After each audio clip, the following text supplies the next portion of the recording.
Hello everyone, it is Stephanie here and I want to welcome you to Tuesday's Parenting Tips, Tools, and Strategies. So this is session number 1 and it's going to be a 10-part series. So every Tuesday I will be uploading a new video and we will just be building on the skills that we learn every week. So I would encourage you to get a notebook and a pen and I would take notes so that you can refer back to them. And it's really nice to have because it's easy to forget things. So I do that a lot and I find it to be super helpful. So these are going to be really short videos. I'm not going to overload you with a bunch of information.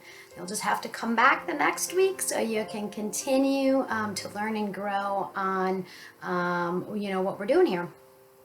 So today we are going to talk about the importance of reflective listening and reflective responding when we're interfacing with children, and especially when a child is having or experiencing a strong emotion or feeling.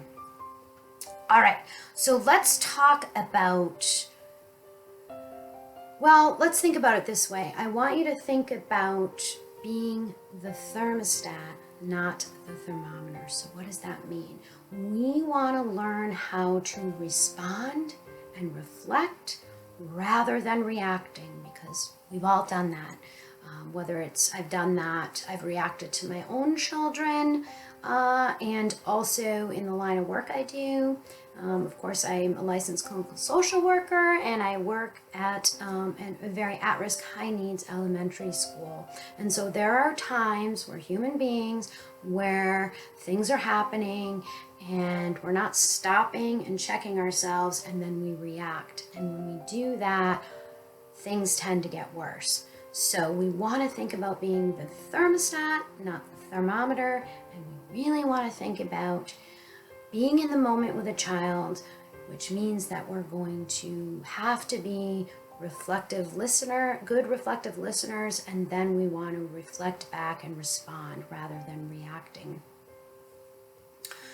Why is this? So when we talk about reflecting back or reflective responding, it is a way of following rather than leading.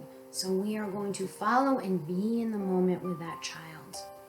So what kinds of things do we want to reflect? We want to reflect behaviors, thoughts, needs, wishes, and feelings, of course, without asking questions.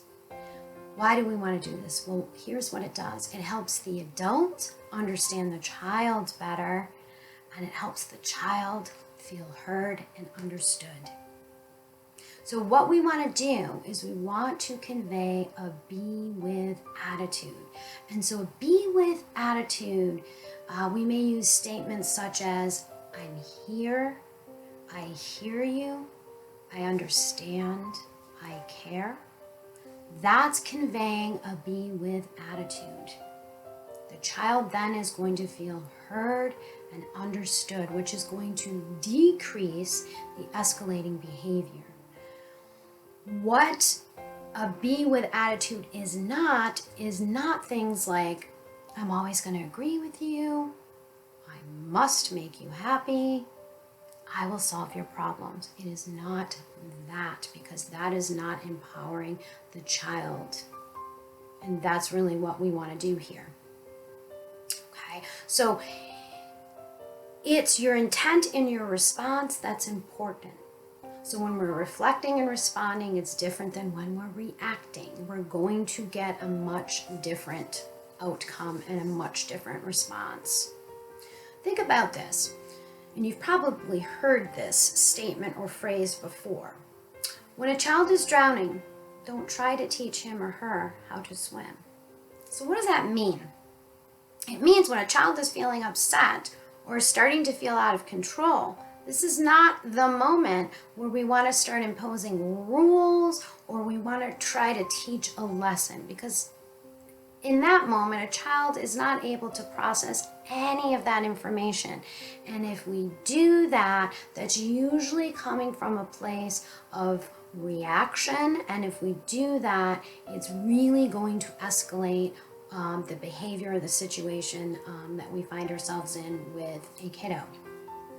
So we don't want to do that. All right, so let's talk about why is reflective listening and responding important. It is very important to understand that, right? So you have buy-in. It teaches a child that their feelings matter and that we can talk about uncomfortable feelings. And that feelings are acceptable even if the behavior is not. It's a great way to diffuse an uncomfortable situation, and it's going to decrease acting out behavior. Through this process, children know we value their dignity, which gives them a sense of well-being. And you know what that equals? Well, that equals stress reduction, not only for the child, but for ourselves as well. So guess what? That's all we're going to learn today, and that's all we're going to talk about today. But hang on.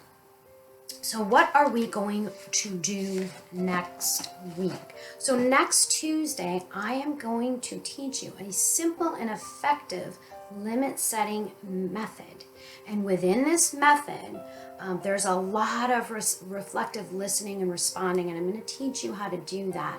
So there's only 3 parts to this method, and this is where we're really going to start talking about the strategies and the tools and how to actually use this, okay? So every week we're just going to be building that toolbox, and by the end of the 10 weeks we're going to have a lot of strategies that we can practice and use, and I think you're going to find them to be super effective. Remember, all these things that we're going to be learning are really going to be helping our kiddos to increase their self-management, their social awareness, their self-awareness.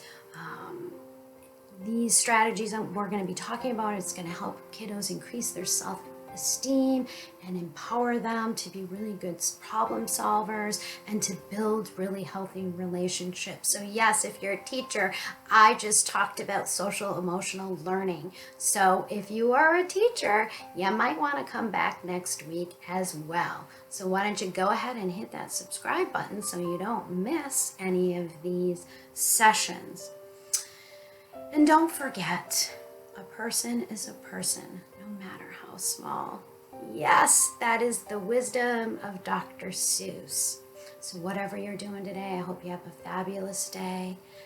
Don't forget to be kind, and I'll see you next time.